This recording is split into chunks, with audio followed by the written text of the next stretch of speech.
Então vamos lá, pessoal, vamos dar seguimento aqui e conversar agora um pouquinho sobre a digestão das proteínas, tá certo?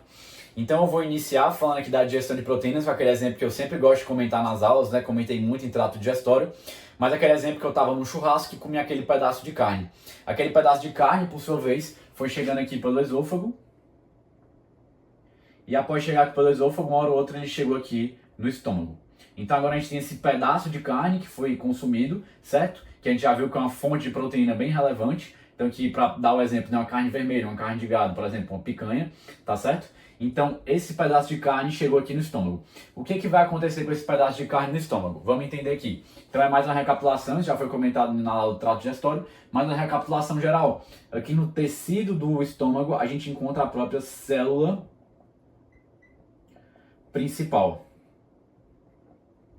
A célula principal, por sua vez, ela vai liberar aqui uma enzima na sua forma inativa ainda, que é o pepsinogênio. Mas o que acontece aqui no estômago? Aqui no estômago a gente tem, pessoal, um meio ácido. Lembram? E graças a esse meio ácido, o pepsinogênio vai ser capaz de ser ativado. Ativado na sua forma ativa, que é a pepsina. Então aqui é o pepsinogênio, vou desenhar a pepsina como um asterisco. Então o meio ácido vai proporcionar essa ativação do pepsinogênio, que seria o pepsinogênio ativado, que seria, chamamos de pepsina, tá bom? E a pepsina, por sua vez, pessoal, ela vai dar o start, ela vai dar o pontapé inicial na digestão desse pedaço de carne cheio aqui, na porção das proteínas desse pedaço de carne. A pepsina, os autores geralmente citam que uma das principais funções dela é a digestão de colágeno. E essa digestão de colágeno vai ser muito importante. Por quê? Porque vamos entender um pouquinho aqui o seguinte. A carne, pessoal, ela é estruturalmente composta por colágeno e esse colágeno está ali meio que juntando a carne, deixando ela juntinha, certo? E esse colágeno, ao ser degradado pela pepsina, o que vai acontecer? Vai, ao ser degradado, permitir que esse pedaço de carne, essa proteína, ao chegar aqui no intestino, que vai ser um palco muito importante da digestão de proteínas, já vou chegar nele, mas vai permitir que agora esse pedaço de carne, que agora teve o seu colágeno digerido pela pepsina, esteja mais facilmente passível de ser penetrado, de ser adentrado por outras enzimas daqui. Então, quando eu degrado esse colágeno, as outras enzimas que vão digerir as proteínas ali presentes vão conseguir agir, adentrar com a maior facilidade. Tudo bem? Então a pepsina, ela ainda não vai ter a formação, não vai ser capaz de formar ainda muitos aminoácidos aqui no estômago. Na realidade é que são formados muito poucos aminoácidos. Então ela vai ser mais responsável por dar esse pontapé inicial. Mas a principal parte, o principal momento de digestão das proteínas vai ocorrer no intestino delgado, certo? Então o estômago não é o principal palco da digestão de proteínas, mas é no estômago que a gente tem aquele pontapé inicial, aquele start na digestão de proteínas, graças à pepsina, especialmente pela sua digestão, degradação, quebra do colágeno ali que está juntando, deixando a carne bem unidazinha. Beleza? Então vamos seguir aqui. Aqui eu fui seguindo aqui o caminho do trato digestório e dei uma ampliada aqui, né, desafiando todos os parâmetros anatômicos mais uma vez, mas aqui dei um zoom para a gente conseguir explicar aqui com maior facilidade o que vai acontecer aqui no território do intestino delgado, tá bom? Especialmente na porção mais proximal do duodeno e jejum, que eu queria que vocês considerassem que é a porção principal quando a gente está falando de digestão de proteínas. Então vamos lá. A digestão de proteínas, geralmente, elas são, antes de eu adentrar aqui na explicação do que acontece aqui no intestino delgado em si, preciso citar o seguinte, que a digestão de proteínas, geralmente, ela é descrita na literatura, praticamente de forma unânime pelos autores, em 3 estágios, tá bom? E o primeiro estágio, a gente acabou de descrevê-lo, mas o primeiro estágio seria esse proporcionado graças à ação da pepsina. Estágio o qual vai ocorrer no próprio estômago. Certo? Então vamos lá. O pedaço de carne foi seguindo aqui e a gente já sabe que esse pedaço de carne já iniciou a sua digestão no estômago graças à pepsina e agora já começou a ser digerido aqui especialmente o colágeno, permitindo agora uma entrada mais fácil das enzimas que vão chegar aqui no nosso intestino delgado. Essas enzimas vão chegar aqui de onde? Lembra aqui da nossa boa e velha conhecida papila de Vater? O que vai desembocar na papila de Vater mesmo? O que vai desembocar na papila de Vater é também a bile, mas aqui no foco não é tanto a bile é mais importante na digestão dos lipídios, como a gente viu, mas o que vai desembocar na papila de Vater, que é importante pra gente, é o próprio ducto pancreático principal.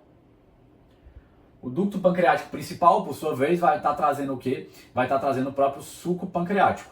Suco pancreático, o qual está sendo proveniente aonde? Proveniente do próprio pâncreas. Então, o pâncreas vai mandar esse suco pancreático e esse suco pancreático vai chegar aqui no nosso intestino. O suco pancreático, por sua vez, ele tem 4 principais enzimas, que vai ser a tripsina, que aqui vai chegar na sua forma inativa ainda, que seria o tripsinogênio.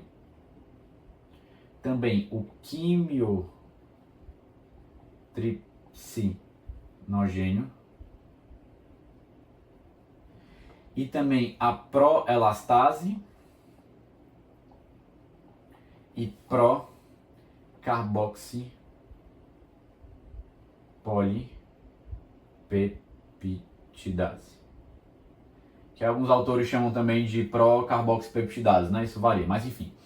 O que eu quero destacar é o seguinte, que a procarboxipolipeptidase, o que vai acontecer? Alguns autores também citam que pode ser dividido em tipo A e tipo B, mas eu queria destacar o quê? Eu queria destacar aqui, de maneira geral, como procarboxipolipeptidase, tá bom? Estou só citando que existe também alguns autores que fazem essa subdivisão em tipo A e tipo B. Mas isso aqui basta pra gente. Beleza.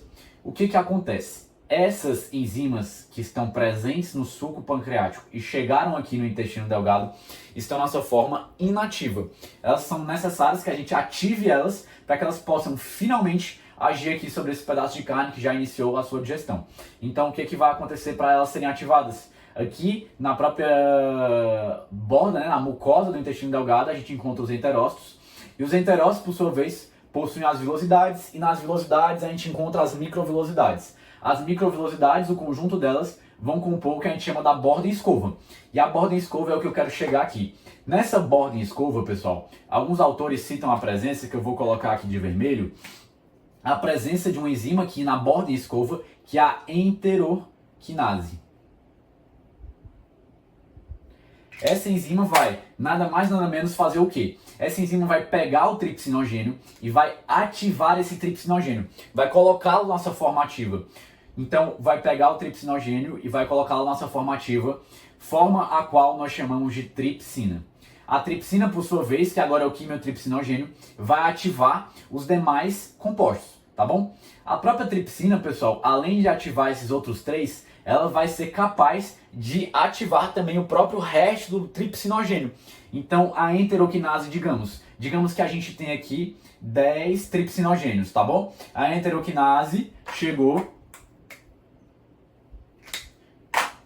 e ativou o quê? Chegou não, que ela já estava ali, né? Quem chegou foi o tripsinogênio, mas vocês entenderam. A enteroquinase, digamos que ativou um tripsinogênio, vou colocar aqui um ativado como um asterisco, e esse um tripsinogênio que foi ativado, que agora a tripsina por sua vez, é capaz de pegar os outros tripsinogênios e ir ativando eles, tá bom?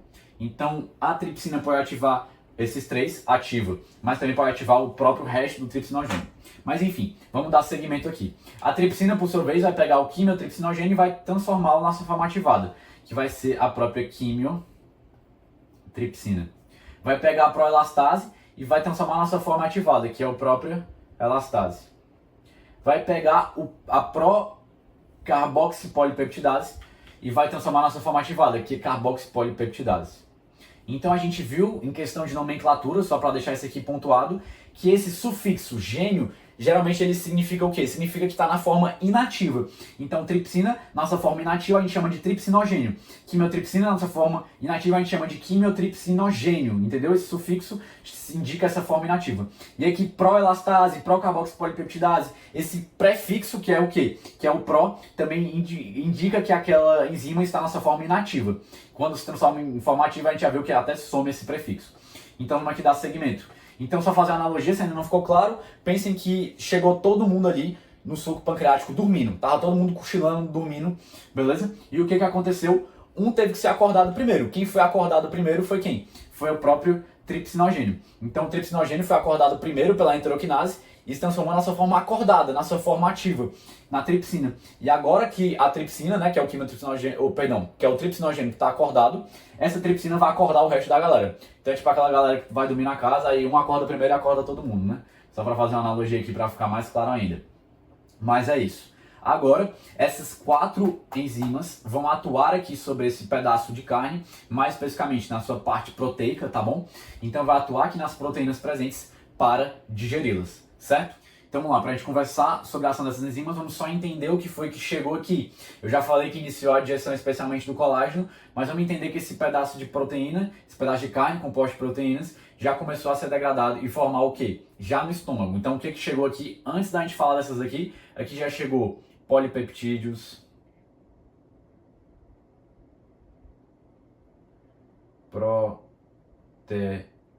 proteoses, peptonas, tá certo? E esses que chegaram aqui, agora vão sofrer ação também dessas enzimas, mas também o que?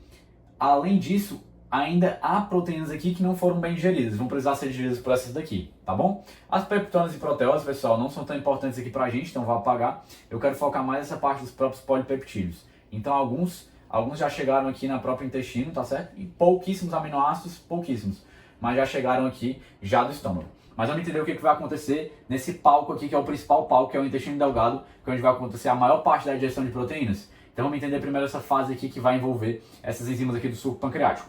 Então, é lógico, pessoal, que cada uma dessas 4 vão exercer funções mais específicas. De maneira bem geral, a gente poderia descrever como digestão de proteínas. Mas a gente também pode tentar aqui rapidamente pontuar um pouquinho da função de cada uma, rapidamente. Então vamos lá. A tripsina e a quimiotripsina vai ser responsável por pegar grande parte dessa proteína que ainda está aqui, que sobrou, e convertê-la e formar ainda mais, convertê-la não, melhor dizendo, em quebrá-la, em degradá-la ainda mais em quê? Em mais polipeptídeos. Então aqui já temos polipeptídeos, mas aqui a gente vai ter mais ainda polipeptídeos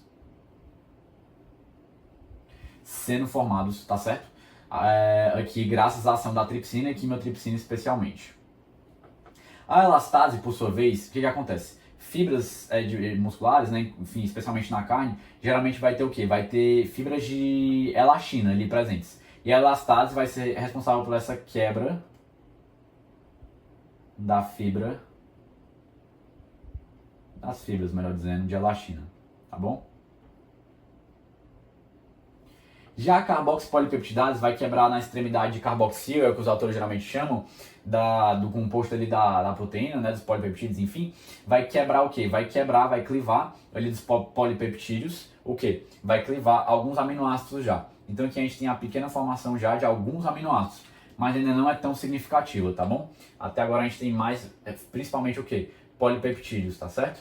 E também aqui a gente já tem alguns dipeptídeos, que seriam 2 aminoácidos, né? Formado por 2 aminoácidos. A gente também tem alguns o quê? Tripeptídeos. Mas aqui o que a gente tem especialmente são os polipeptídeos, tá certo? Então a segunda fase do que a gente está conversando aqui, essa segunda fase se daria graças ao quê? Graças especialmente a essa ação do suco pancreático e as enzimas ali presentes. Essas 4 aqui especialmente que eu conversei com vocês. Agora vamos para a nossa terceira e última fase, estágio, vamos pensar assim, que também vai acontecer nesse palco que é o intestino delgado. Então eu vou dar aqui só uma expandida aqui para ficar mais visível, tá certo?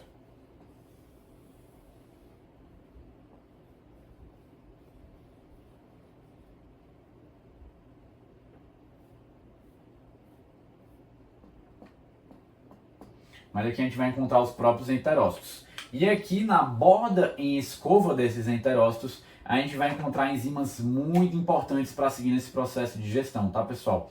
E essas enzimas vão proporcionar a principal formação de aminoácidos, de peptídeos e tripeptídeos, que são as formas menorzinhas das proteínas, tá certo?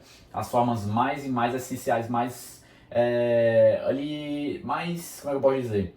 Menorzinhas mesmo, tá? Em menor tamanho mesmo das proteínas, ali após serem quebradas, tá certo? Então vamos aqui entender. Nos enterócitos a gente vai encontrar, aqui que eu pintei de vermelho, essas enzimas que a gente chama de peptidases. E essas peptidases, por sua vez, são divididas especialmente em 2 tipos, que seriam as próprias aminopolipeptidases polipeptidases e também dipeptidases.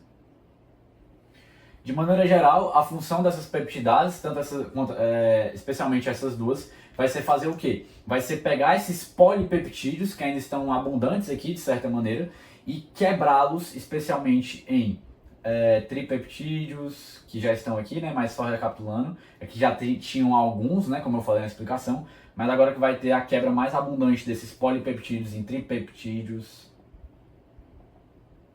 dipeptídeos e também aminoácidos. E esses três, por sua vez, são passíveis de serem o quê? São passíveis de serem absorvidos.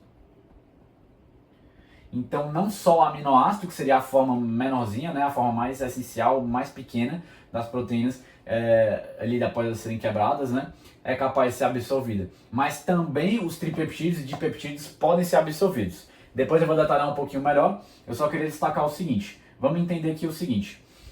Que após esses tripeptídeos, dipeptídeos e aminoácidos forem absorvidos, que eu vou falar um pouco melhor da absorção, eles vão estar aqui no meio intracelular. Então aqui um aminoácido, tá, que eu estou pintando, aqui um dipeptídeo e aqui um tripeptídeo.